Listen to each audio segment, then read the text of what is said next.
I recently took Moringa powder for 30 days, and in this video, I'm sharing some of the changes I noticed in myself. If you're here for the first time, I'm Kiran. Welcome to my channel where I talk about mindfulness, emotional resilience, and spirituality. So last October, I had an intuitive nudge to take more calcium to support my teeth. And my first thought was to get the calcium supplement from my local health store. But when I checked with them, they were no longer carrying the brand that I like because of lockdowns. Whenever we think about calcium, the first thing that often comes to our mind is milk. But since I don't quite enjoy milk, so I knew I needed to find an alternative. And that's when it dawned on me, why not give Moringa a shot? Now, I have known about Moringa for quite a while. Especially when I started meditation, I got very interested in health, nutrition, and wellness. And I wanted to learn everything on how I could heal my body from the inside out. And around this time, Moringa was one of the superfoods that I came across. Now, if you have never seen Moringa or this information is new for you, this is what a Moringa tree looks like. And almost all parts of this tree are edible. Now, you might be surprised to know that this tree is also called a miracle tree, and that's because it's packed with nutrients. As an example, it has 4 times more vitamin A than carrots, 7 times more vitamin C than oranges, 3 times more potassium than bananas, 3x iron than spinach, 3 times more vitamin E than almonds, and 3 times more calcium than milk. So it surely packs a punch. And yet, it never dawned on me to take Moringa consistently until last year.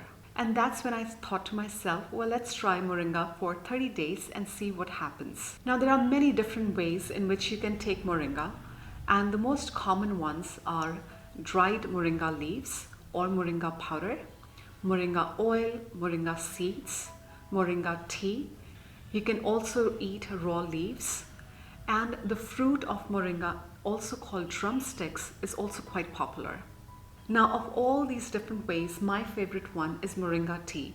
And the way I like to prepare my Moringa tea is I take 1 teaspoon of Moringa powder, 1 teaspoon of honey, half a lemon, and then I add lukewarm water. Now, I wouldn't suggest adding hot water because that would kill the enzymes and other nutritional properties. And I mix these 3 ingredients and voila, my Moringa tea is ready. Now, there are many varieties of Moringa, and the one you want to look out for is Moringa oleifera. Now, in the description below, I'll put a link to a few brands that sell Moringa powder, so feel free to check them out. And if for any reason you are unable to find these brands in your local health store or on Amazon, then look for brands that have these 2 labels on them. That would say USDA organic and non-GMO. Now, the way I went about my experiment was that every day I took Moringa tea, and I noticed quite a few shifts in myself. So one thing right off the bat I noticed was that Moringa tea makes you feel satiated. Especially on days when I took Moringa tea at about 7 in the evening, I didn't feel hungry for dinner. And part of the reason is because, if your body is getting all the nutrients it needs, then it makes sense then that you won't have the hunger for additional food. Another thing I noticed with Moringa is that it acted like a whitener for my teeth. Now, I drink black tea every single day, and as you know, black tea stains your teeth.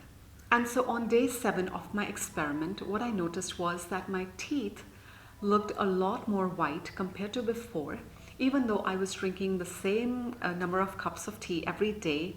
And so that was quite a pleasant surprise. Another shift I noticed, and this one quite honestly startled me, was that ever since I started drinking Moringa tea, I no longer have cold hands or feet. So a little bit of backstory, I was one of those people who would always have cold hands and feet, especially during winter months.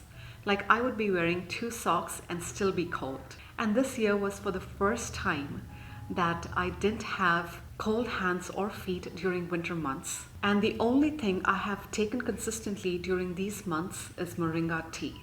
The thing I really like about Moringa is how cost effective it is. Like prior to taking Moringa, I was taking separate supplements for vitamin A, vitamin K, vitamin C, calcium, and even magnesium. But now I don't feel the need. And that's like a saving of over $150 right there. Now, if you are considering to take moringa, then I would suggest start with 1/4 of a teaspoon and then slowly increase.